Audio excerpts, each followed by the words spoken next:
Right now, though, we're going to look at two different sides of the alcoblow issue. In the studio with me, I have Francis Meja, who is the Registrar of Motor Vehicles, and I have Patrick Muya, who is the Chairman of the Pubs, Entertainment and Restaurant Association of Kenya. Rather long name there, but thank you, gentlemen, for coming. And since we have both of you in the studio, I'd like us to take a look at both sides of this issue and look at the arguments for and against. So I'll start with you, Mr. Muya. Mr. Muya, what is the problem with the breathalyzer operation? Thank you. Let me state from the outset that our association or industry is in support of the government efforts towards curbing alcohol-related accidents. However, we have exception. We take exception on the implementation method. The way we have seen for the last 1.5 months is it's more about arresting people and towing cars than preventing an accident. When I travel from my home area, let's say I'm coming from Nanyuki, I come all the way to Nairobi, and as I reach Nairobi, going to my gate in South Sea, Runda, High Ridge, I found a breathalyzer check. Now, my question is this person interested really in saving my life? I have driven all the way from Nanyuki. I never saw a check anywhere. I never saw it in Karatina, in Sagana, in Makuyu, in Juja. I'm finding it at the gate of my house with a towing truck waiting. So it is the method that we are taking exception. And if it's not addressed, yes, we will keep on arresting more and more people, but accidents will not reduce because the actual places where these accidents occur, we have not seen breathalyzer checks. Instead, they are in Nairobi estates. So, Mr. Meja, do you agree that there are some implementation issues with the breathalyzer tests? Well, I think to me, I must say that we are impressed with the results that we have seen from the breathalyzer. So and what kind of results are those? The impact itself, the debate it is generating, it's very healthy, it's very important. And we will actually scale up this to cover other areas that have previously not been covered by this gadget, so that all the highways are fully covered. And when he talks about implementation being mostly in the areas where there are small roads and not necessarily highways, which are commonly the areas in which accidents do occur, can you give us any insight on that matter? Is that actually true? Well, I think to me the most important question is, are you driving while you are drunk and are you on the way? It doesn't matter whether you are on a highway, it doesn't matter whether you are in an estate, it's the fact that are you drinking and driving? It doesn't matter where. You will be actually, as long as you are on the road. But seeing as most accidents happen on the highway, would it not be logical then to have these tests occurring there? Well, it is actually a fact that this accident happened on the major highways. And when you look at our operations, we have targeted the main arteries. It is not true to say that we've concentrated our efforts in estates and things like that. We've been all the major arteries in Nairobi. And Mombasa as well, and shortly we'll be actually seeing this activity actually escalate to other centers across the whole country. Right. So, Mr. Muya, you've mentioned that you do support the initiative, but you're not happy with the implementation. So, what then would you suggest as a way forward? He belongs to the government, and the government has all statistics on where these accidents occur. It has on which areas, which roads, what times, what type of vehicles mostly are assumed to cause major accidents. But what we are saying is the opposite. Right now, okay, he might say we are going to expand to the provinces. Right now, 100% effort of breathalyzer test is concentrated in Nairobi. Can he tell us what percentage of accidents or deaths on Kenyan road happened in Nairobi? And I'll specifically say It is not in the major arteries. Kirimani area is not a major artery. Runda Estate is not a major artery. Neither is High Ridge or South Sea Mosque. It's not a major artery in this road. These campaigns, the way it's done now, it is obvious to the eyes of everybody. It's becoming a cash cow. We saw last weekend a test in Mulorongo. If you are found having exceeded the limit, your car is towed all the way to Ruaraka Traffic Headquarters. Besides the fines that you are reading in the media, motorists have to pay 10, 15, 20,000 to get their cars. Thereafter, take their cars to the garage for repairs. And I don't think, even in the last 1 month, that these checks have occurred. They have reduced any accident. I operate on Agwins Kodek, for instance. Can I be told how many accidents in 2013, 2012 have occurred against Agwins Kodek? Yet, these checks are there every day. So, Mr. Major, he mentioned this operation being a cash cow. What do you have to say about that? Well, let me first say that the reason why this campaign has been very impactful is because of the nature in which we have deliberately implemented it. It is being supervised by very senior officials, I personally being one of them, who are involved on the road to ensure the integrity of the process. The question of that, like the issue he gave of Mulolongo, vehicles were not towed to Araraka. They were towed to the closest police station.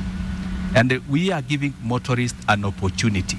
If you are caught driving and you are alone, we give you the opportunity, call whoever you know who can drive and is sober to drive away your car.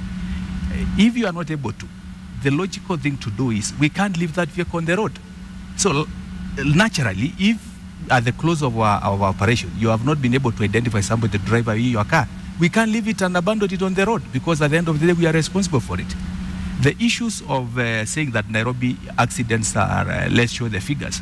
I want to tell the public this, that majority of the accidents actually are pedestrians, contrary to what actually most of the people think that are vehicles.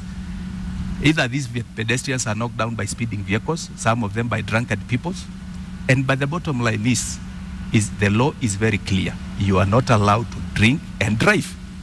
So whether you're on a highway, whether you are on a road that is within the estate, it doesn't mean that when you are within the estate, we suspend the law. We are just implementing the law as it is. And I believe one of the reasons why this campaign has been very effective is because of the way we have deliberately implemented it. Right. Another question maybe. How did you arrive at the 0.3 level for being the benchmark? Because in some countries it goes as high as 0.08, sorry. And also sometimes they have different numbers for different types of drivers. So what was the process used to arrive at that number? We looked at international best practice on countries who have implemented these facilities in a very effective manner. And we looked at our case as a country, and we thought 3.5 is the best, and it is enacted in the law. So it is within the Traffic Act that the maximum limit is 0.35. And then, speaking again, as you said, of the law, so maybe you can clarify a few things for us. So the police can only stop you if you've broken a traffic law, or can the police stop you regardless of whether you've broken a traffic law or not? Which one of those is lawful? Maybe I would request you to repeat the question. I didn't get it quite right. Okay.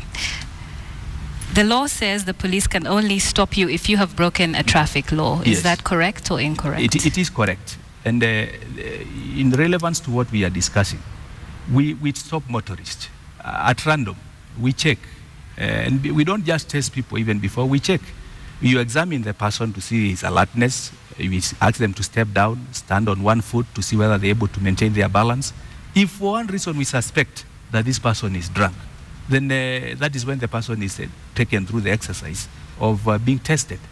So if this person has not actually broken a traffic law, should they then be subjected to this treatment if they haven't actually done anything wrong yet? Oh, yes. Let me give you a practical example. On Friday night, I was involved in the Mulolongo operation. one of the persons, as one of the drivers was being changed, was coming speeding at a very high speed. We tried warning the person that to slow down and to calm down. And because he was not alert because he was under the influence of alcohol, he came banging onto the vehicle that was being inspected. That is a practical case that we saw it ourselves, and the media, I'm happy, were there, of a person, the effect of alcohol while you are drinking.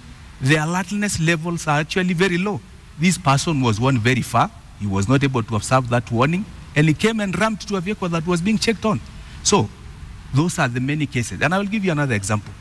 Before we started this exercise, on the major arteries, look at Langata Road, for instance, every Saturday morning, you would see a vehicle that is on top of a roundabout, meaning that whoever was driving this vehicle was not alert to know that there's a roundabout ahead of you. So they will come straight on the top of the roundabout. Since we started this exercise, these incidences have drastically reduced. And that is our intention. We have no intentions of interfering with anybody's business.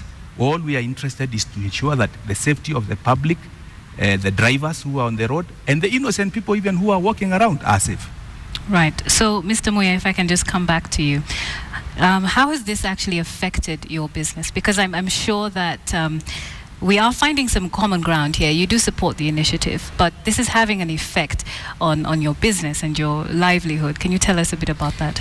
Yes, it is having an effect on our businesses because, as I said earlier, the exercise seems to target specific areas and specific people. In this particular time, it is targeting people who are going home from entertainment, sports. Okay?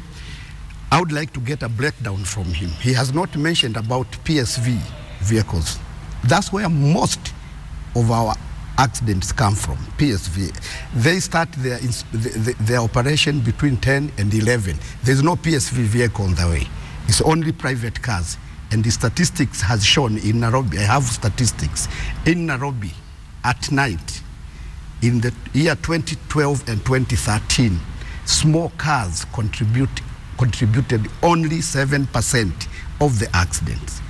The rest, 93%, it was either PSV, it was either trailers, either it was pedestrians, as he said, and very many other facts. Now, he talked of let me comment on the level 0.35. Yes, the NTSA or the ministry has chosen the level 0.35. They have not even explained me, an established owner, what the quantity of alcohol is that. How much is that in terms of wine, in terms of beer, in terms of spirits? It has just come. In the international best practice countries, these levels are differentiated according to the class of driver. Yes, if I got my license yesterday, and you have been driving for the last 10 years, we cannot have the same level.